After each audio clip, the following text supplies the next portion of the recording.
Good morning, everyone. Welcome back to Let's Play Animal Crossing New Horizons. I'm Nye. Right now in Isle Deckney, it's 8:45 a.m. on Thursday, May 7th, 2020. There is no news as usual. But apparently Isabelle's gonna have good luck today thanks to her horoscope. Does not qualify as news. And before I get angry, I'm going to stop talking about horoscopes from there. How are you all doing? I ended up having a, Oh, that's right, Gulliver gave me a thing. Item from Gulliver. I ended up having a kind of unpleasant series of days, the past 2 days. Really couldn't get any time to actually play. Been told so many times I take things too seriously, so I'm going to really try to loosen up. From now on, I'm going to be more spontaneous, less stuck on rules and recipes. I'm serious. Rethinking this now from B. Okay, so what did Gulliver actually give me? A Sphinx. Neat. Put that right next to the pyramid we already have. Just didn't really have any time to actually, like, settle in and, get some recording in, unfortunately.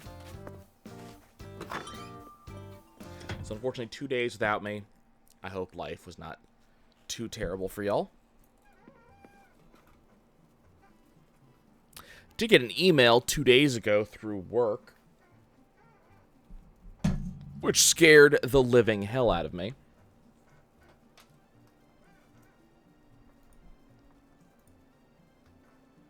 For those of you unaware, I do work from home. So I do have a setup where I have my work laptop and my desktop all on my desk.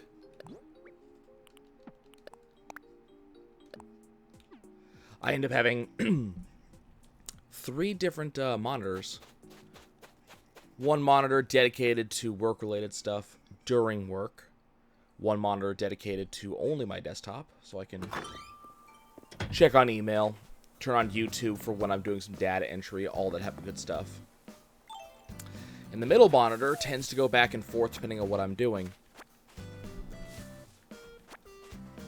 If I'm having lunch, for example, my middle monitor will actually be my actual computer, so I can watch a movie, you know, do a thing. Whereas if I'm actually working, middle monitor will be, hey, Leaf is here. If I'm working at the time, my middle monitor will end up being work-related stuff. No, didn't want to do that. Oh, well. So it just kind of depends on what I'm doing.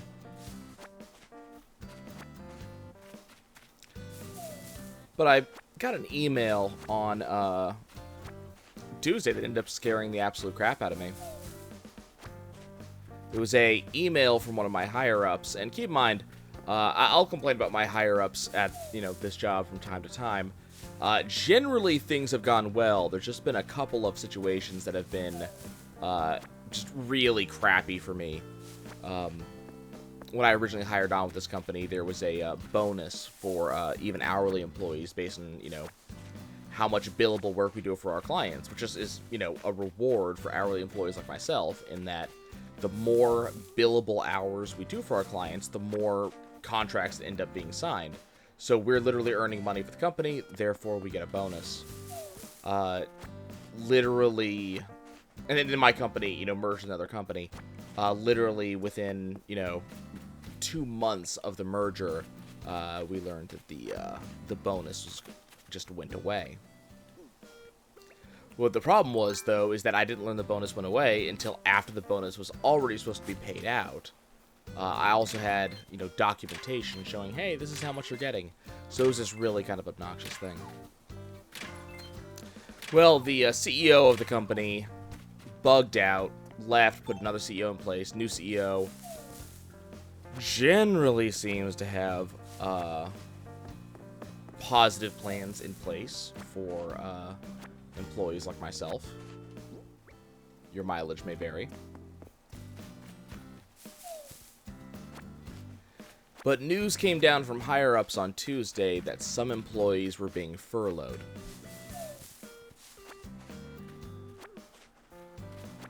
Now, generally, the news I've been hearing from the company in wake of COVID has been fairly positive. Fairly positive. One bit of such news actually came, there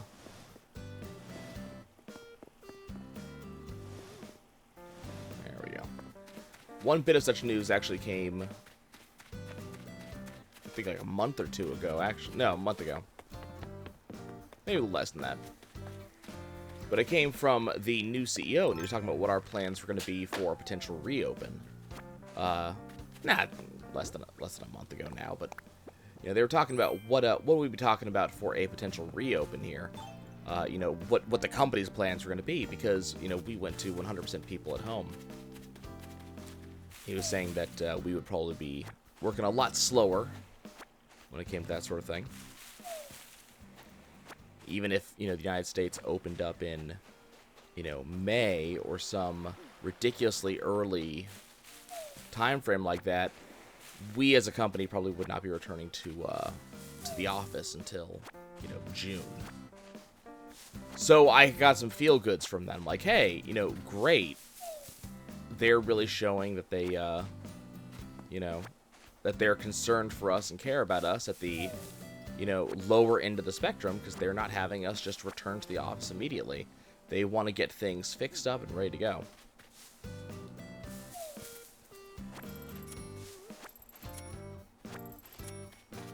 So then we get the news that people are being furloughed. Now,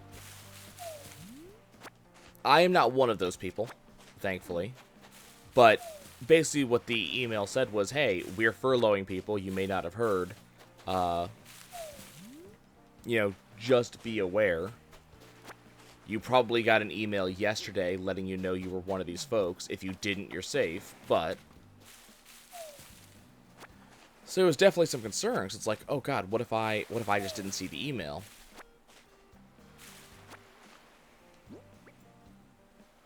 For those of you unaware, being furloughed is, and this was directly stated in the email, being furloughed is you're still employed, but you're not being paid for X period of time.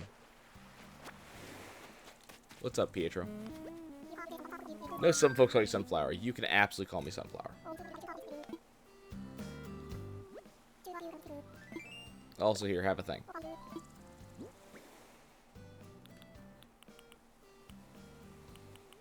You can have the Mantis Head model, because I will not be displaying that in my house. It is a Mantis Head model, yes. Oh god, he might actually put it up in his house. And give me an Alpinist overalls. Okay, I gotta see this. Can't see it because my inventory is full. Well, that's a shame. Let's go empty inventory, then we'll come back. Oh, there's a lost item there, too. What's up, Boone? So I had to go look up kind of what furloughing actually really is, because it's not been something I've ever had to deal with before. But generally, being furloughed means we don't have work for you to do. You're still employed. You still, you know, get your employment benefits. Health insurance is still taken care of. You know, all kinds of good stuff. But we just don't have work for you, so we're just not going to be paying you.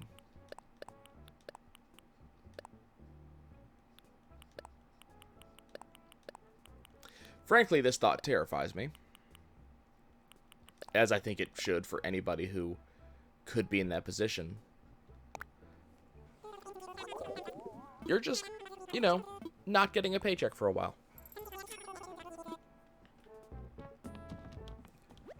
As I said, I wasn't one of those people that ended up having to deal with that, thankfully. But it was kind of a terrifying email to read. An Imperial Dining Lantern. Okay. It's not a terrible number. Moving on. I had to go look up too, you know, what what does furloughing actually mean in terms of, things like unemployment, for example?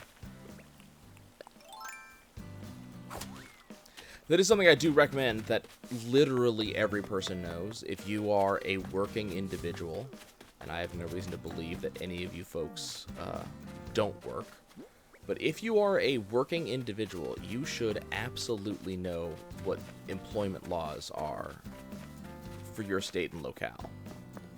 Always, always, always know what your employment laws are. Because if you don't know them, if you're unaware of what you're entitled to, what your employers can and cannot do to and with you, you're basically just kind of fixing to get yourself screwed.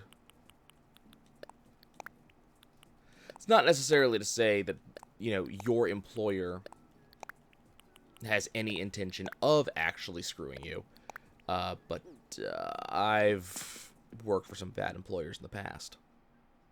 So knowing, for example, that, because this wasn't actually in the email that was sent out, but knowing that being furloughed does mean that you are having reduced hours, because effectively your hours are zero. You're not getting paid. Reduced hours does mean unemployment. Which, I mean, if you're furloughed, if you're in that situation, I imagine you are going to need unemployment because, you have bills you still have to take care of. But I had to go look because I was concerned. What if I ended up being in this same unfortunate position? Got myself into a situation where I was not going to be able to pay my own rent, pay my own bills. It's a terrifying thought. There's a lot of folks, around the world who have lost their jobs or had severely reduced hours because of, the nonsense going around the world right now. I've gotten pretty lucky with my job in that, my job is an IT job, working for a number of companies that absolutely want to keep the services that my company provides. So it hasn't been something I've been particularly concerned about losing, or particularly worried about really the job security of my job. But this was the first time when I had a serious concern and went, oh God, this has gotten awfully close to home. For the time being, I seem to be somewhat safe and able to kind of keep myself going. What's up, Sylvana? Here, have a thing. You can have Alpinist overalls. I have no idea what this actually is.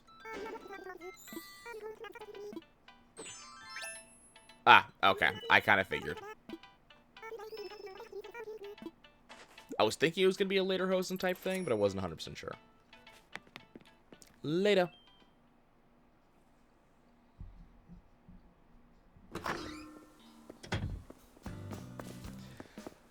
Apart from that, the past 2 days haven't been particularly notable. Spent some time playing League of Legends with friends. I'm slowly getting my hand back in on that game, beginning to remember how you actually play, how you work in different roles. Admittedly, the salt is coming back just a little bit as well, which I don't think will surprise anybody who is familiar with that game.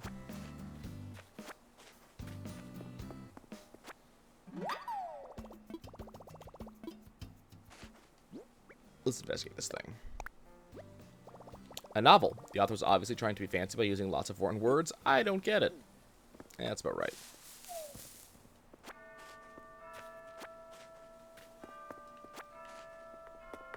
Oh God, let's go check it.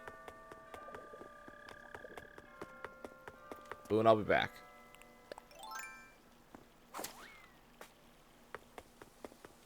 Hey, we got to see the very tail end. The thing actually does do something at the turn of the hour.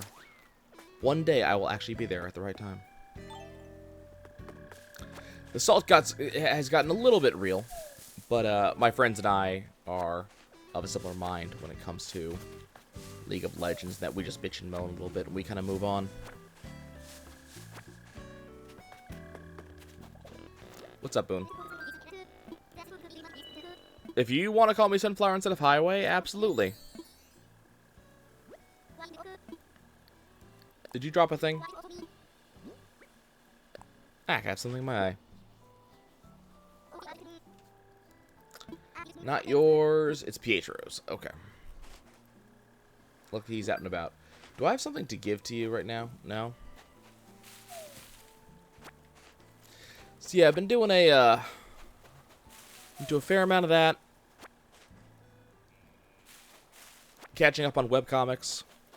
I've been trying to read through the backlog of Saturday Morning Breakfast cereal, which a lot of the jokes I get, and a decent amount of them I don't. It's been pretty fun.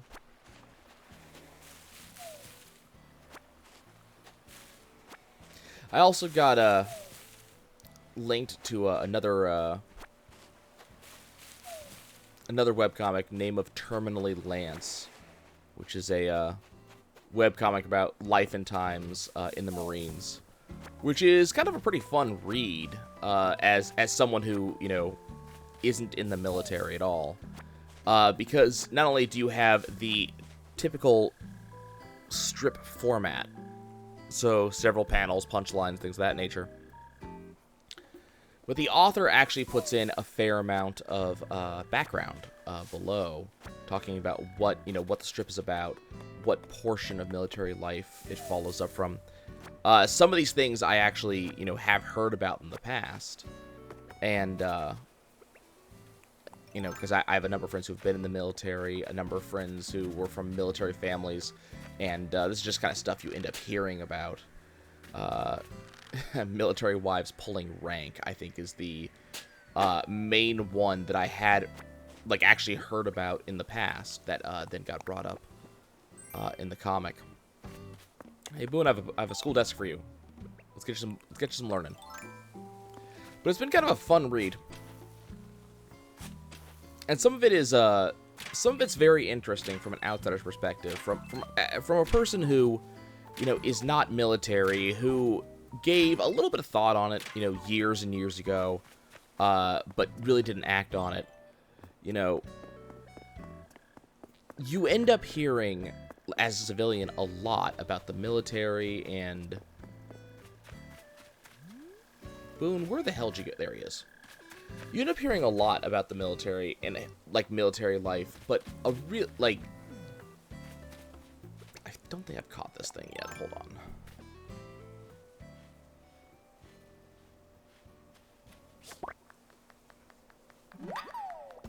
Okay, that is new. Rosalia Batesi Beetle. Hi, Boone. Have a thing. We actually have a lot to donate. I gotta remember to go do that. It's a very muscular review. Ooh, another masquerade mask. Don't mind if I do. Ooh, nice. The gold one. I'll keep on this outfit for now, though. But it definitely is kind of an interesting look at military life from kind of more of an inside perspective, because really, comics are a great way to really show things that you wouldn't normally be able to show.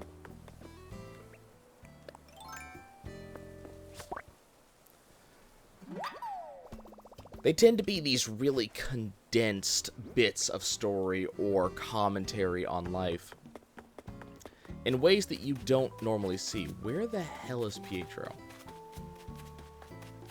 He was up here, now he's gone. And some of them are in jokes that, I'm not going to ever get, which is fine. But some of them are also, while it is more of an in-joke, and it's probably funnier to you if you, are ex-military, some of them I can definitely laugh along with just as well. Some of them are literally just look at people being stupid, doing stupid things. Especially if you are military or ex-military, I do recommend it. I'm still catching up. It's been going on since about 2010, apparently. And it appears to be like a twice-a-week thing, so there's kind of a lot of stuff to catch up on. But it is something I kind of appreciate, because especially, apparently, the author and his work are somewhat well known in the military community. And that's definitely kind of a cool thing to go, hey, this is a comic that, you know, even higher-ups in the military are aware of.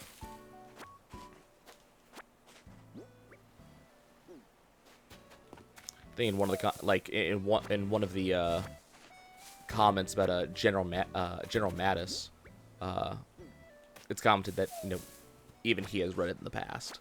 And if you're a cartoonist, especially a webcomic cartoonist, to learn that someone very high up in, effectively one of your social circles knows about your work, that's got to be a cool thing.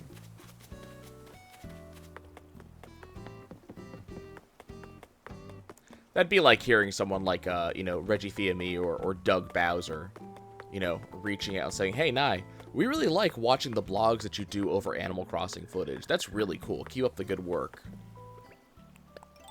Just kind of one of those things. Like, I would never expect that to actually happen, but damn, it would be cool if it did.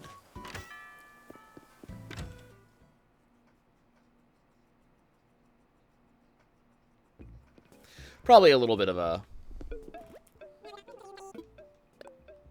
little bit of that hero worship style stuff. But I mean, some of these people,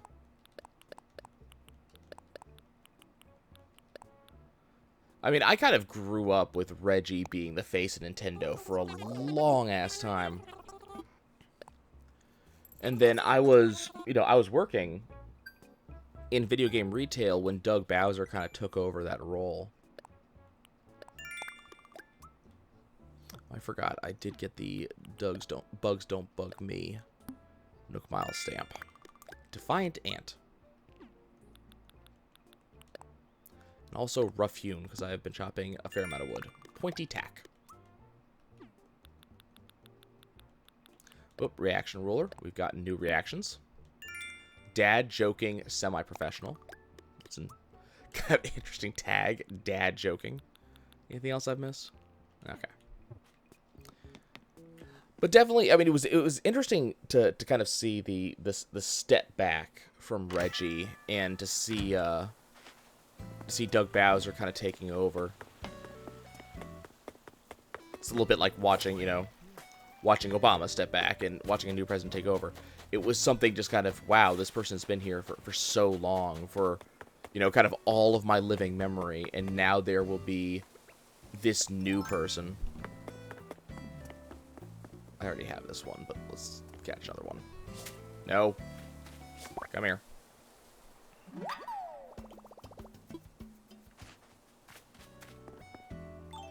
Admittedly, at least in person,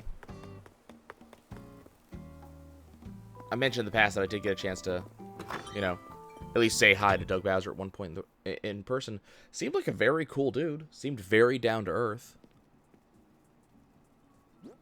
And I always appreciate hearing that about maybe not necessarily celebrities. Celebrities is probably not the right word. But, public figures who are known to their people. I already have that one in the inventory. Pond Skater, Diving Beetle.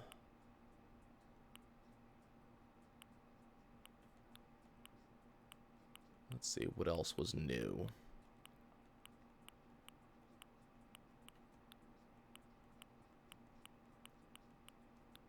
I had a bunch of new stuff in here. Nibblefish. Think Beta, but I can't remember. Neon Tetra was definitely new. As you can see, I did a lot of fishing. Rainbow Fish, I believe, was new. Horse Mackerel, certainly not new. We're just waiting for CJ to show up for this stuff.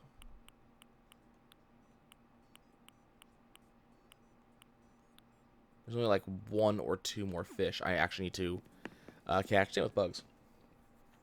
But I think it's really cool when you have a public figure, someone that's known, in their field or known by a community. And you get to actually, like, see them or meet them or something to that effect, and they are just as cool and down-to-earth in reality as you expect them to be, or hope they are, I think.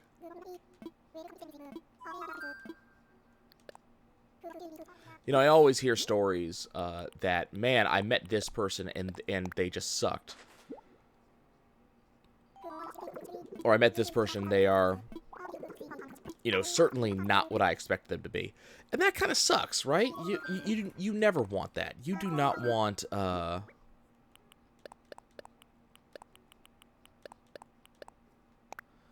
you don't want people to,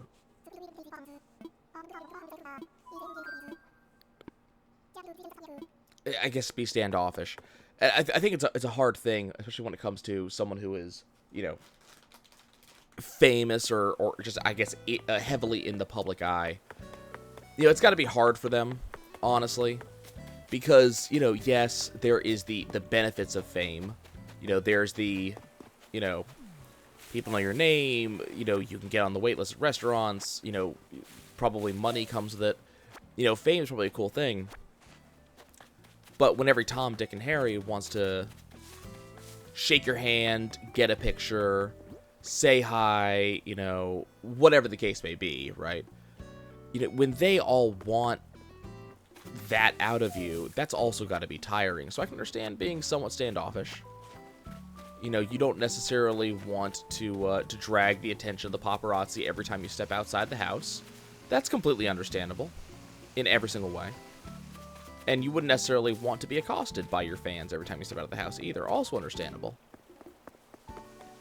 But at the same time, I do hear of other celebrities who are only so happy. Like, they're so very happy, so very willing to take a picture, you know, sign an autograph, talk to you, you know, whatever the case may be. And those are the people that I would love to get to know. Or just maybe just meet them, you know.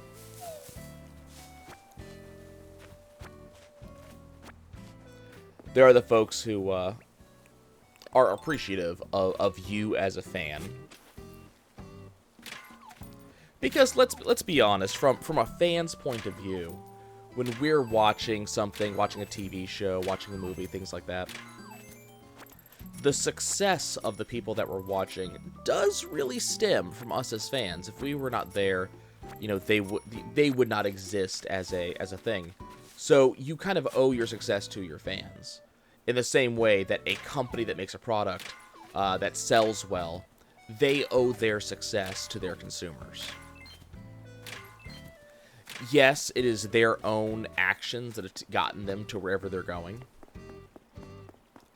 Their own, you know, their own ingenuity. But if it's not for those consuming what you're doing, you wouldn't be in the position that you're in.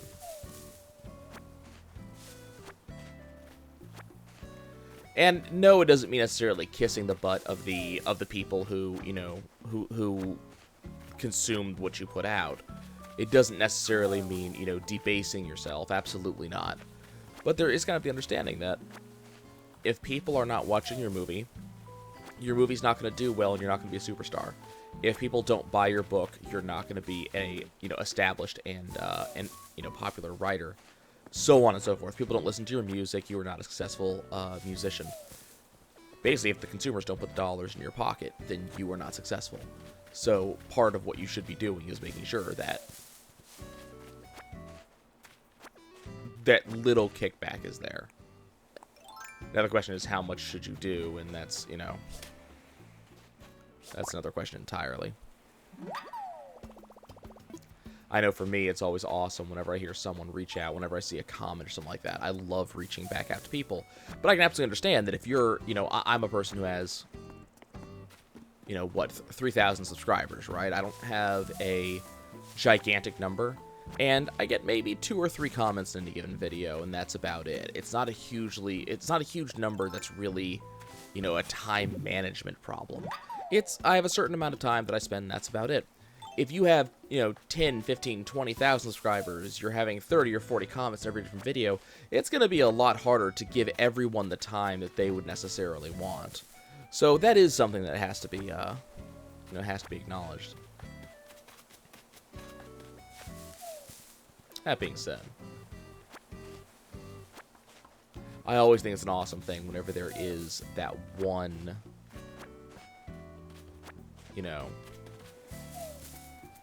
that one celebrity that does go above and beyond. Or not even celebrity. Public figure is really the word that I'd want to use.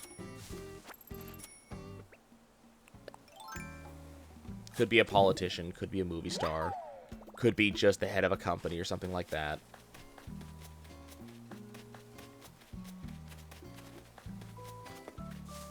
Just person in the public eye, I think, is the, major takeaway there. When they are so awesome as to respond and, acknowledge.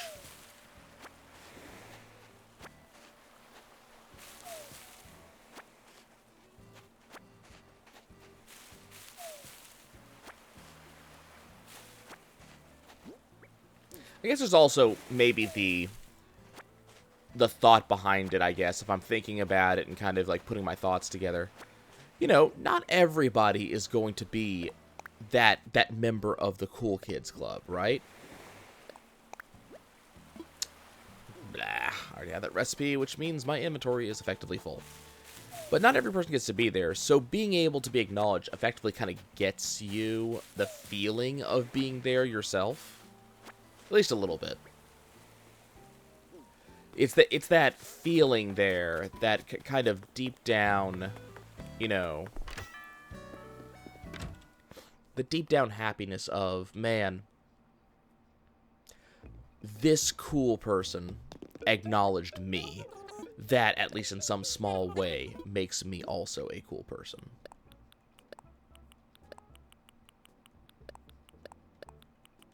That's literally how I feel anytime I get a response from one of the people that, I reach out to.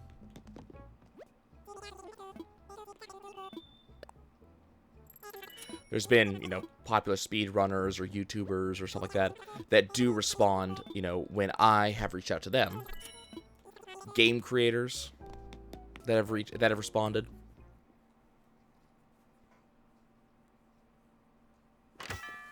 Someone in a, effectively, someone in a position of power or a position of fame or what have you.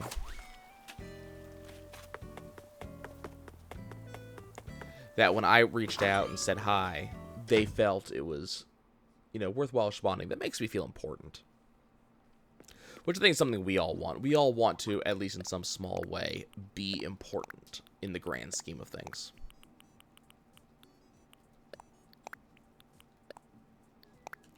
And having someone that is important reach out to you, you get to feel that temporarily.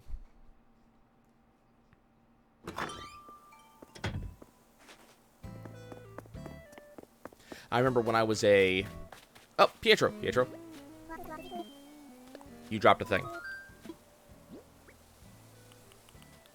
You dropped this lost item. You probably shouldn't have put it down. Oh, gave me a hat. What type of hat is it? Mesh cap. Okay, I think you guys have given me this thing like 8 times, but cool. Moving on. I remember when I was a much, much younger kid, my family, or Jane Goodall came to Colorado Springs, and we went to see her talk about just the work she was doing. Oh, it's pink. It works. Good stuff. We went to see her talk, and we got to a question segment at the end of the talk. Live questions from everybody. What's up, Broccolo? I have a thing for you. You look like the type of kid who could use an essay set. It really is, and as I said, yes.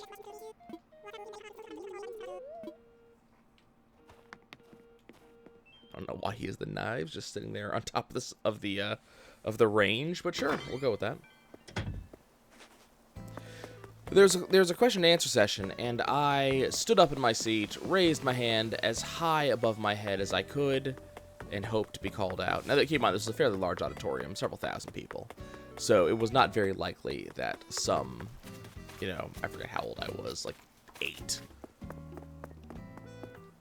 But there wasn't a very high likelihood that this, you know, young child was going to get called upon by Dr. Jane Goodall to ask a question. Oh, what you making? An ironwood table. Nice. Please give me that. Thank you.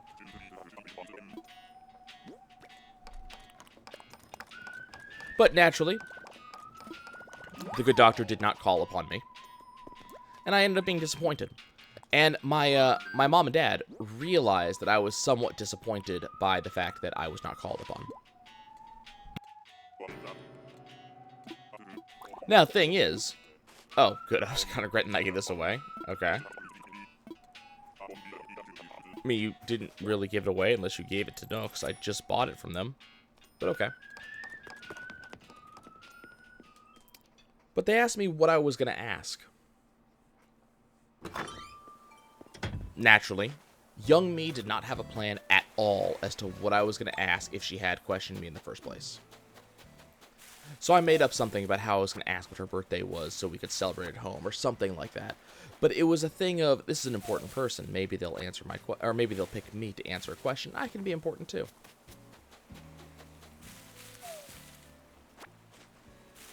A question of importance, I guess.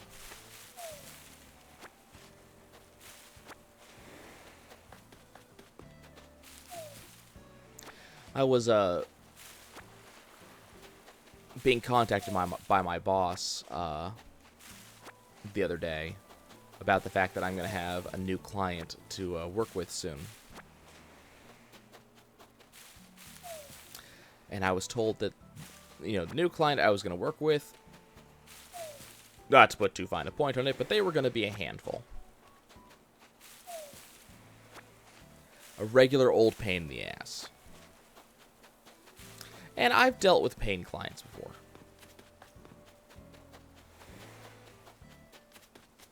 And different client, you know, when I say pain client, it depends on, it really depends on the client at the end of the day. But some clients are a pain and some aren't. It kind of depends on the client.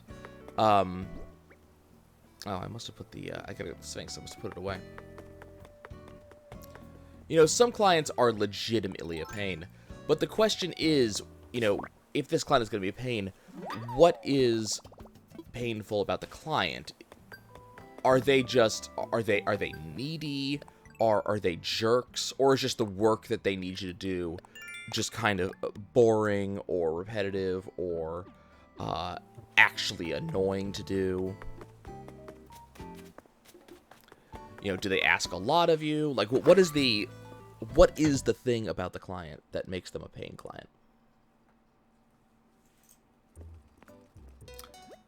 And my boss has a way of complimenting me and making me feel good, but what he told me is that, yes, I met your other sister. We've had this conversation.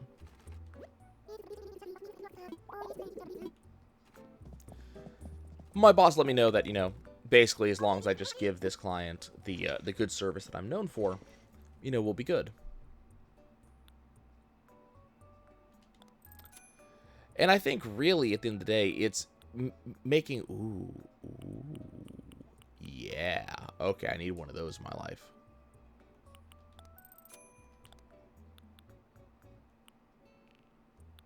Okay, let's see. Wizard's cap? Yes. Also, yes. I need that in my life. Cute sneakers, sure.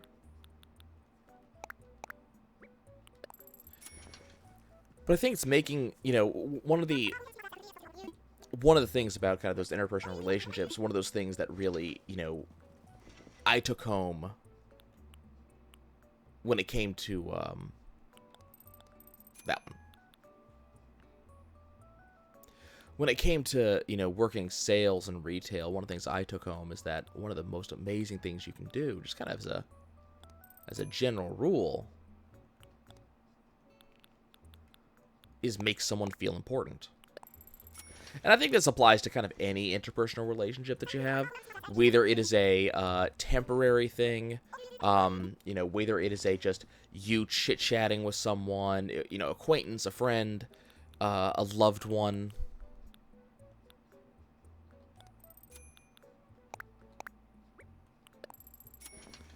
But making someone feel important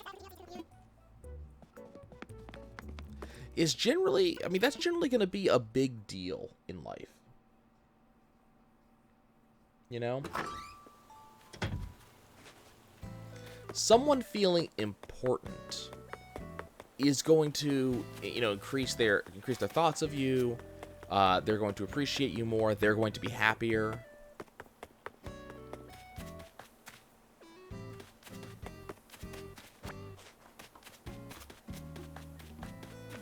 Just reaching out and talking to them, you know, making sure they know that they're you know, they're on your mind, they're in your thoughts. I have someone I deeply care for, and you know, one of the things that I like to do, and it's mostly by reflex now. It's not something I usually consciously think of, but I like complimenting people. You know, it's something I've enjoyed doing for a long time. Is just, you know, letting someone know when they look good. Letting someone know they're a snappy dresser, or, you know, catching when they've had a haircut and commenting on it. Please. Come here. No. But catching their haircut, or, you know, I think especially in video games, especially in team-based games, and that thing is just gone. Hey, Melba. Here, have a masquerade mask. Oh, hey, this one she'll actually wear. Nice. It does look great. But in like a team-based video game, League being, you know, one I'm playing a lot of right now. But in a team-based video game, I'll talk to you later, chatter. You know, congratulating someone on a good play, or thanking them for their help. But it's kind of being that, you know, being that positive force, and it makes people feel important. And it really is hard for me, because one of my good friends and someone I care a lot about doesn't take compliments well. And we were talking about this recently. We were talking about, you know, the fact that I've been, you know, kind of giving them compliments, kind of as I said, kind of as a reflex, just kind of a natural way I interact with people. And you know, they said, you know, I should probably stop complimenting. And I asked why, and they said, no, that's true. And I said, I don't think that's the same way. And they said, well, why are you giving compliments in the first place? I said, I don't know. I enjoy making you feel good. Oh, so it's about you. You know, what would you say if I told you that I don't enjoy the compliments? They make me feel bad. And I went, oh, okay, well, if that's the case, then. But it's just one of those things. For me, I feel like I'm making someone feel important, and that's a positive thing for me. But evidently, in this particular case, you know, it definitely was not a positive thing. It turned out to be something negative. That, you know, this person's self-conscious, kind of shy, and so being under enough, I guess being under enough direct attention,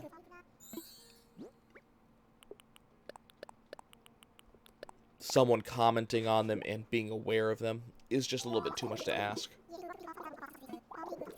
God, look at this. He has all my fossils. Do I have anything I can donate? Oh, shame.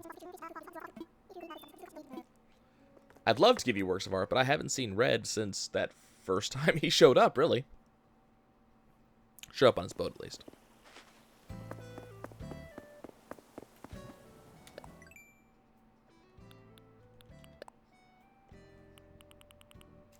I do highly recommend, by the way, reaching out and making someone feel important.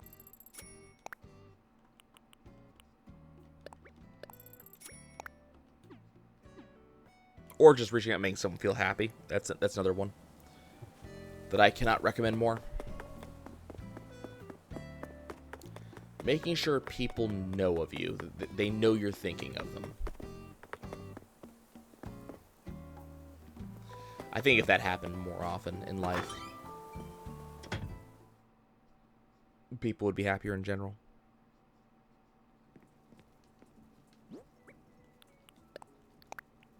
I can tell you that when my friends reach out in my direction, when they, you know,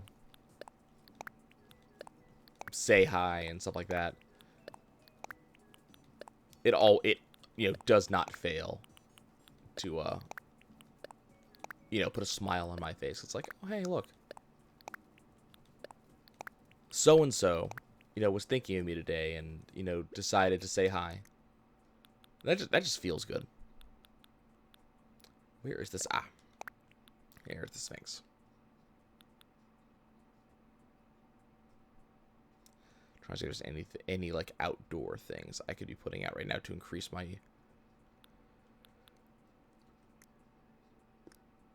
numbers a little bit, but I'm not really seeing much I can really use outside. I have 2 rattan low tables. I can go ahead and give one of those to Chatter.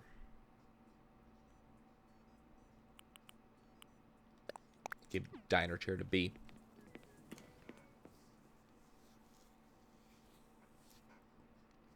I think partly on my mind is the idea of making things happier, because I've been reading, again, too much Saturday morning breakfast cereal.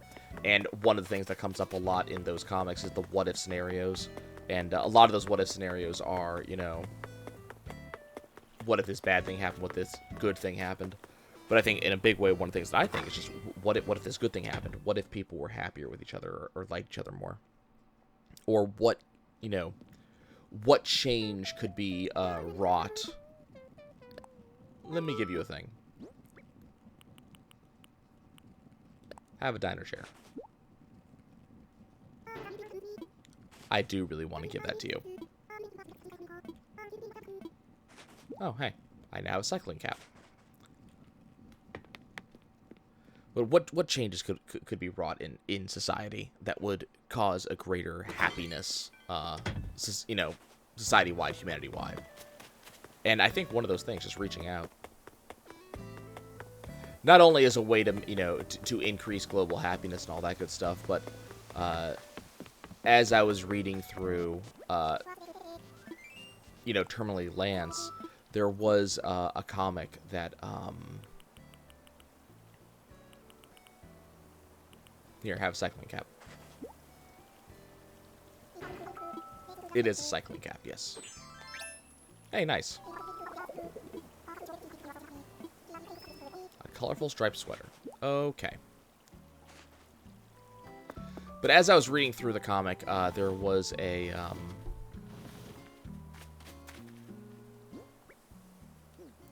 there was an update about a Marine that ended up committing suicide. Which, you know, first and foremost, is always a sad thing to hear. It's a sad thing to hear anybody committing suicide, no matter who they are. But one of the comments from the author was, you know, that it was terrible that, you know, his fellows in arms, you know, the family that he had been around, could not necessarily be there for him when he needed them most. And, I mean, that is certainly something that, you know, I feel as someone who has, you know, dealt with depression and, you know, dark thoughts, but also as, you know, someone who has family members in their family who have committed suicide. You know, the idea that you could reach out to someone and talk to someone being a, you know, useful thing can never be overstated. And so, not only, you know, making people happier and reaching out so that they know that, hey, I was thinking of you, generally gives people those, you know, those little warm fuzzies. But also, when it comes to, you know, things like that, reaching out and saying hi to someone and letting them know they're important, absolutely is instrumental for some people in helping them realize that they have a place in this world. So absolutely, like, you know, as you hear me say this, figure out someone you haven't reached out to recently, be it a family member, you know, a friend, someone like that, and just reach out and say hi, let them know you're thinking of them.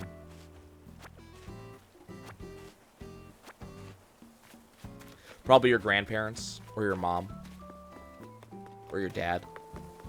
Especially if you've moved out, those latter groups. You probably haven't talked to them in far too long. I know I need to call my grandparents. I haven't actually called them in a couple of weeks, and usually I try to call them every couple of weeks. So I am a little bit overdue in reaching out to them.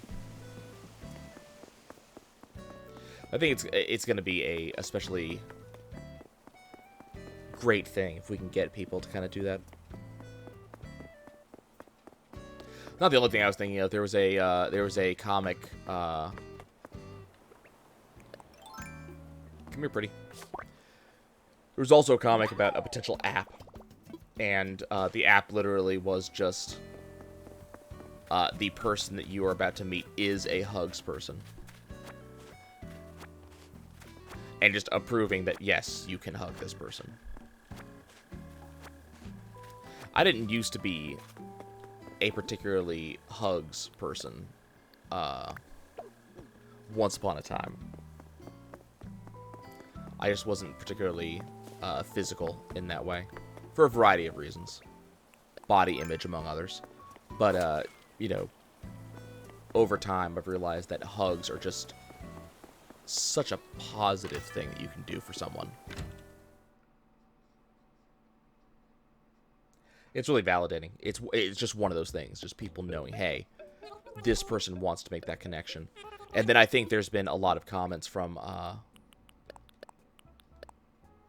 kind of a variety of sources, really. No real one source. But there are a, variety of sources that will, say, we have, as people, identified hugs and human physical contact as being this profoundly powerful experience. Statements that things are all right, that someone cares for you, that someone's protecting you. Kind of from the word go, from birth, being swaddled up and snuggled.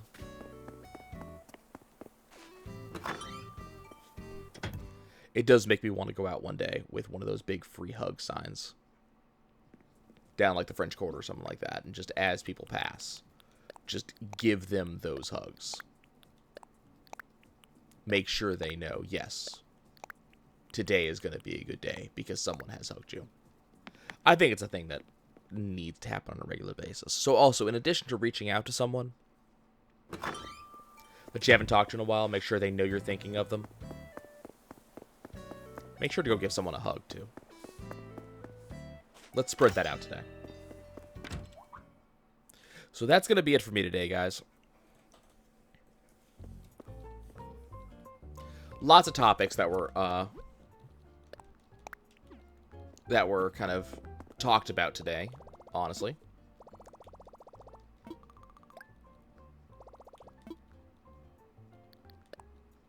But as I said, reach out, say hi to people, hug people. Those are the big takeaways from the day. But there's also all the usual stuff. Do leave comments. I want to read what you guys have to say today. And I always read those comments. I actually have a couple comments I'm going to be responding to later on today that I just, due to the nonsense the past 2 days, I haven't really had a lot of time to really respond to comments, but I do read them all. But do leave those comments.